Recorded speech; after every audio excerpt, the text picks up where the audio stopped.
Oh, hi. This is Bill from Detail and Bell. And you know, ever since we started doing this show, we are getting a ton of comments and questions. However, I think the number one question we get asked is, how do you find cars like this for such great deals? Well, you know, it isn't that hard once you've done it a few times. The first thing you need to do, though, is have a plan. You need to know what kind of car you're after, what the market is for it, and how far you're willing to travel. One of the other things that is really important to our formula is, where are you getting the car from? Is it a private individual, a dealership, a large dealership? All of those make a big difference when you're getting a good value. So what we did is we put together a little bit of a tutorial that you can click on this link above and basically go in and see what we do in a little more depth. But for right now, let's go check out the car we have and get on with the show. Hey, what are you working on in here? Hey, what's up? I was just showing some of our folks on Detail and Bell some of the techniques and tips that we use for finding cars. Oh, nice. Speaking of that, did you find anything? Yeah, I got something for us. All right. Should we go take a look at it? Yeah, come take a look. Am I going to be excited? I don't know if you're going to be excited. Perfect.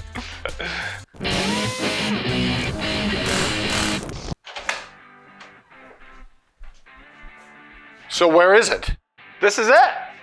This is that piece of crap that's been sitting in your garage for 2 years. Well, it has been sitting there for a while. And when I went to go pick up the car and noticed that the bank account was a little bit light for our car purchases. Did you sell the Porsche? Of course I sold the Porsche. Come on, that's what we're in the, that's what this show is about. Did you make the deposit? Because... Oh, it was all taken care of. Don't worry about it. Well, the Porsche's gone. This has been sitting in my garage for a couple years. I bought it as a car to do a little work on and fix up and sell, and never quite made it out of the garage. So I thought this would be a perfect one for us.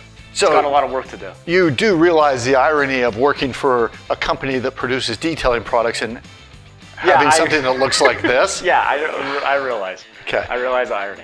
I was thinking this one's going to be tough to get motivated on, but there's a lot of fun projects here. There's a lot of things that I think we can do with it. So. There is a lot of things we can do to turn this baby around. But well, let's get started. Pump the brakes just a little there. So when you sell this now, usually it goes back into the company coffers. How is that going to work? Is it a 50-50 split? Yeah, we can talk about that later. Okay, I just want to make sure. Not that money's important. We do it for other reasons, however. Okay. Hey, I couldn't find the money for the last car, so we can talk about that later. Okay, we're fine. We're fine. Okay. So let's go through and tell me a little bit about what we got here. Okay, so it's a 1999 Mercedes ML430. I got it for a deal. $1,900. 4 chickens and a cow.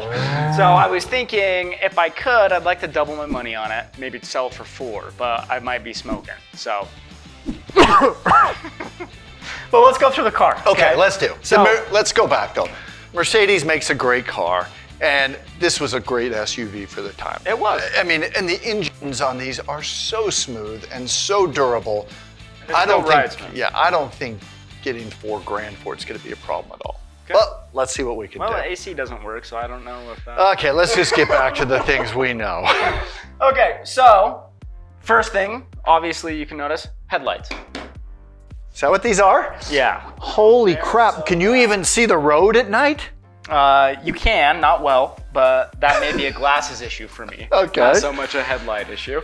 But obviously the headlights need some work. And we haven't done a headlight tutorial really on how to do that, so I thought that would be a good thing that we could do. Knock yourself out. Yeah, okay. Well, you're still on exterior for this one, so. Oh yeah, okay. So, tons of water spots all over the hood. We got to see if we can paint correct it. There's scratches everywhere. I don't know, as far as we'll have to look at the paint thickness gauge and kind of get an idea, because honestly, I don't know how much paint we have to burn on it. Okay. Don't sigh like that. I just think correct would be a strong word. You don't have to sigh like that. I don't even know what pad to use to get through that stuff, but I guess we did use our water spot remover. Water spot remover, so and that did work awesome. It's still, we're still formulating it, so I thought it would be a good one to use.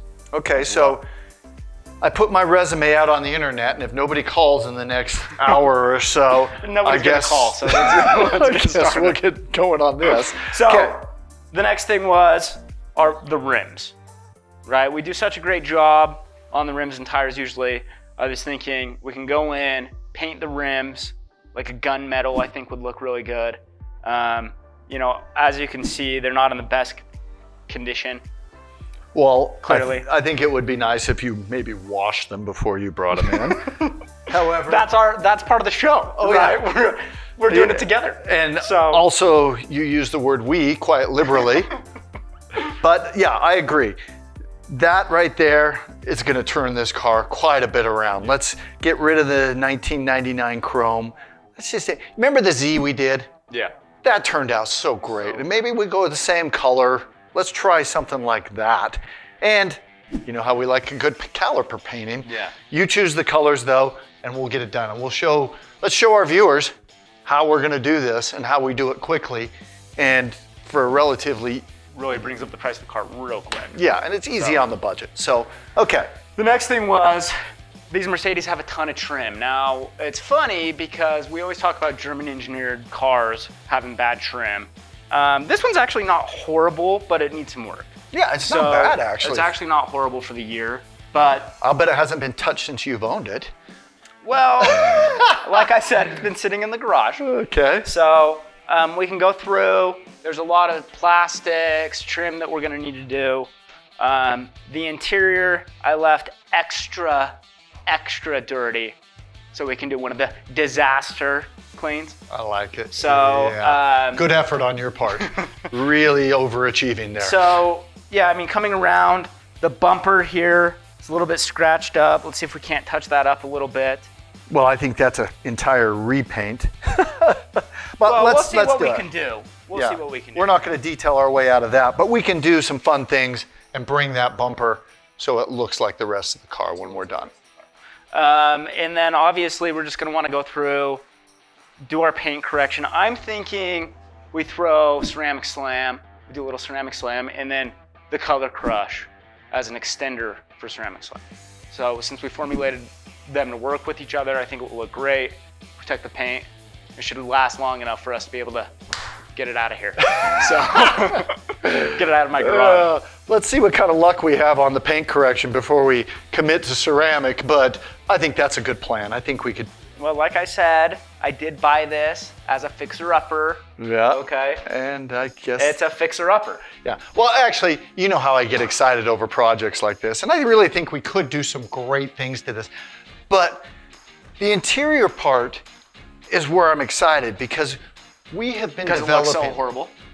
Well, that too. But we have been developing a new set of detail brushes. Yeah. That you know how picky we are about the products that we make. And there was a certain criteria about ergonomics and design and how we wanted our brushes to perform. And we've been using those brushes now for a couple of weeks, and I gotta say, I'm pretty excited about them. I think this will be a great time to show the viewers what makes a detail brush so valuable and really what makes those lithium brushes so great to work with. And with how dirty the interior is, it will be a perfect example of how to use those detail brushes.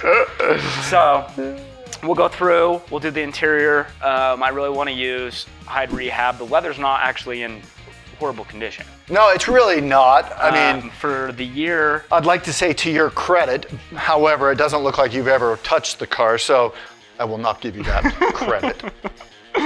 So we'll go through, we'll do the interior. I think the emblems are actually in pretty good condition. We can take a look at that. Okay. But other than that, you know, I'd really like to get rid of it. So that makes two of us. However, I think usually, you know, we always head towards sports cars, convertibles, some things that drive emotion. But I think the fun thing about this car is it doesn't really matter what the car is. If it's something you can convert from this POS to something junker to a jewel. Yeah, basically, okay. Sure. Then I just get excited anyway. Yeah. And I think this is going to be fun. So let's go through and get this thing out of here. Yeah, let's get started. All right, excellent. Okay, so as you guys saw, Josh left us with his car. And not only did he leave us with his car, but some of the worst headlights I have seen in a long time. So we thought, what a great opportunity to go through and show you guys some quick and easy methods to clear up these headlights and bring them back to looking new again. And it's really quite easy. What happens is the plastic begins to oxidize. They come with a factory clear coat that begins to flake off after a while, and then they begin to yellow. So what we're really trying to do is exfoliate that top layer of plastic and get right down to the newer layers that are below. Now, a lot of people will start out with a very aggressive grit sandpaper and then work their way up. However, given that this car is 21 years old, $1,800, we're going to abbreviate the whole thing and start out with 1000 grit, take off that first layer, and then we're going to bring in some of our finesse compound. Now, this is still in the test phases, but you saw last time we used it on some of the other parts of a car and it really worked well. So what we're hoping is it's going to bring the clarity of the headlight back and make it look just like new. So let's get rolling on it and see how we get it done. So you always want to make sure the sandpaper's plenty wet. Get the surface wet as well, because we don't want to start warming up that plastic too much, because it's going to just create a mess and you're going to go through a lot of sandpaper. So if we keep it well lubricated and we go in one direction to start, and then we'll come back and hit it in another direction after we've gotten where we wanted to go.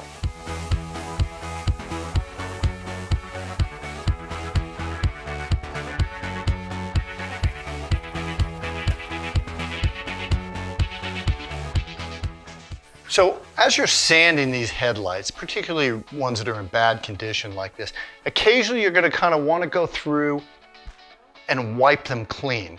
One, because your sandpaper starts to float on top of the froth that you're making with it as you make the backwards and forwards motion. So just make sure you're cleaning the headlamp occasionally as you're sanding, and come back with a new set and start going all over again. And that's one way to make sure that the sandpaper is effective.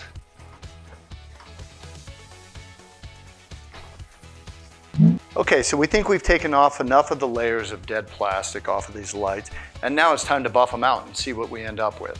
We're going to use our finesse compound. What we want to do is dump in, tap it around, get it spread a bit, and then we're going to go in and start buffing away.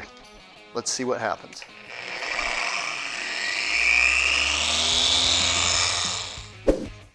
Okay, so you saw that we started with this. And after about 5 or 10 minutes of work, we were able to transform these headlights into this. And I think you're going to agree that's a pretty dramatic difference. However, we're not done yet, because after we correct something, we always like to protect it. And so a little trick of ours is our product called Seal and Squeal is going to go on here with its active amino polymers and sealants, and we are going to not only polish this to the next level, but actually protect it from ever yellowing again. So let's try that and see if we even get to the next level.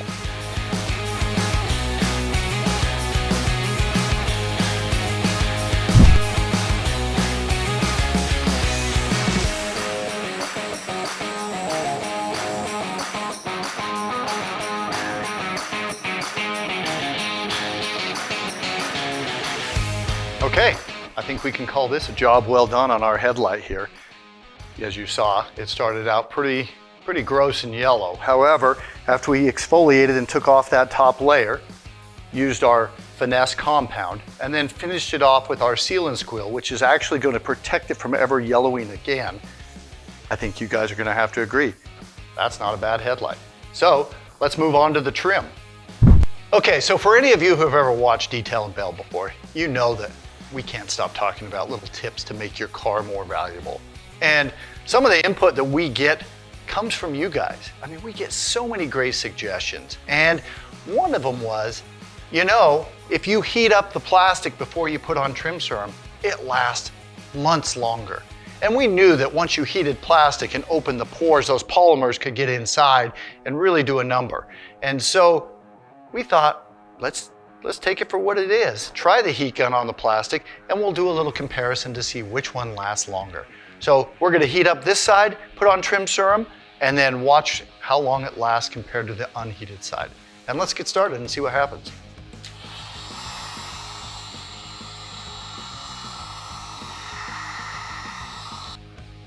Okay, so we've heated up this side and it's pretty warm. So we know the pores are wide open on this plastic. We're gonna add the trim serum now, let it cure and cool, and then see how it looks.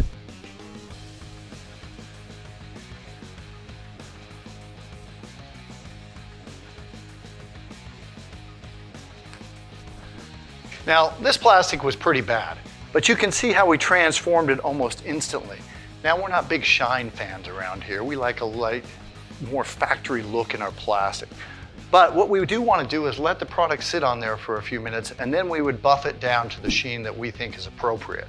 So let's go ahead and do that right now because of time, and you can watch what it will look like when we're done.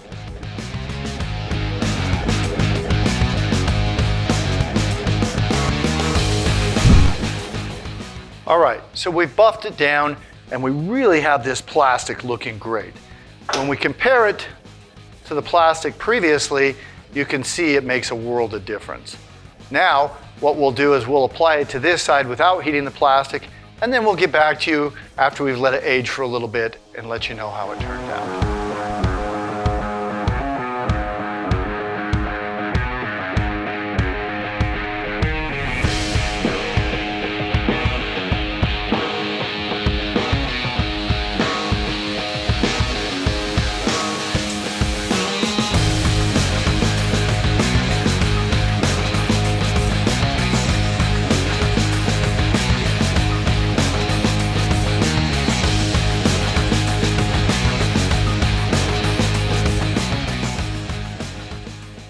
So when Josh brought in his car, the one thing that stood out to me and quite frankly excited me was the hard water spots all over the entire car. I mean, here where we live too, the calcium levels are so high that these things just don't come off. You can't wash them off. Now, we're gonna do a color correction. A lot of people would say, you'll get rid of them during that process. But I gotta tell you, around here, we're never gonna miss an opportunity to test a product. And in our last episode, we had our new spot remover, which also adds some shine back into the paint. So it's not simply an aesthetic spray. It goes in and enhances the shine as we go. And when I saw this, I thought, how lucky are we? So let's get started and taking off these spots.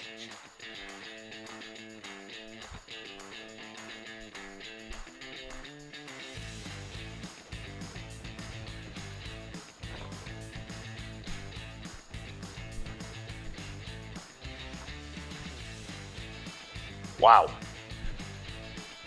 Okay, the paint still sucks, let's be honest. But you saw those water spots come off of there like they were nothing, and it did leave a great shine behind. We are so excited to get this product out onto the market for boats, ATVs, cars, anything that needs to be wiped down on a regular basis. And also to show you, you just don't wipe these things off. You could rub this until the paint caught on fire and those water spots would be there. So this gives you an idea of how effective this product can be. Okay, let's get on with the rest of the color correction.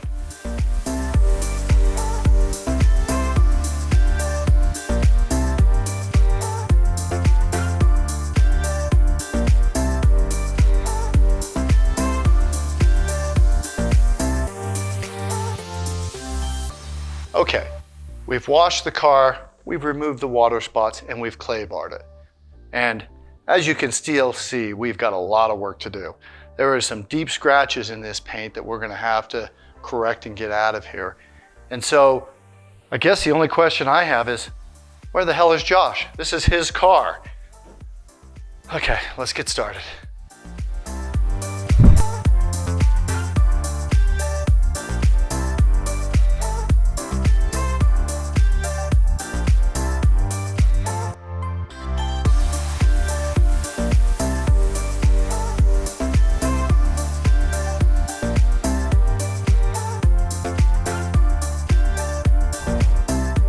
So, I'm really excited.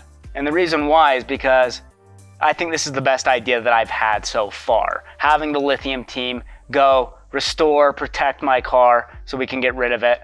It's been something that's been on the dock for about 2 years now. Now, for those of you who have been on YouTube and checked out the disaster details, this is truly a disaster detail. There is trash everywhere. And it wasn't all from me. Some of it was from me. I haven't been good about keeping it up. It's ironic that, we own a detailing company and I haven't been able to get at it. But what we're going to do is we're going to take all the trash out. We'll take the shop vac through, the extractor through, and then we're going to come through with some hyper cleanse. And we're going to go through, hyper cleanse the dash, we're going to hyper cleanse the seats, and we'll end up with some of our inner space, which is our interior detailer. That will be available August 1st for you guys. So, and one thing that I'm really excited about is we've got some new detailing brushes with our Kryptonite technology, which I don't know if you've used detail brushes before, but they can be slippery. They're slipping out all over or out of your hands when you're detailing. And I've got some stuff that I really want to show you guys, but we'll wait until next episode for that. So after we go through with the inner space, I'm going to take some of our hide rehab. I'm going to go through, do the seats. Now the leather's not in horrible condition, which is good. Traditionally we would use leather love if the leather was in really bad condition, but we're really just trying to protect at this juncture and really bring back that color of the leather, and that's where hide rehab comes in. So I'm really excited to get started, and let's do it. Now, for those of you guys who actually watch Detail and Bell, you know I'm the interior guy, but this is probably the best plan that I've ever had because I'm super embarrassed about the wheels here. The wheels are in horrible condition, and Bill's gonna come through with some tips and tricks and show you how to restore. We're gonna actually paint these ones, but it's gonna look great at the end. So make sure that you hit that subscribe button and tune in next time on Detail and Bell.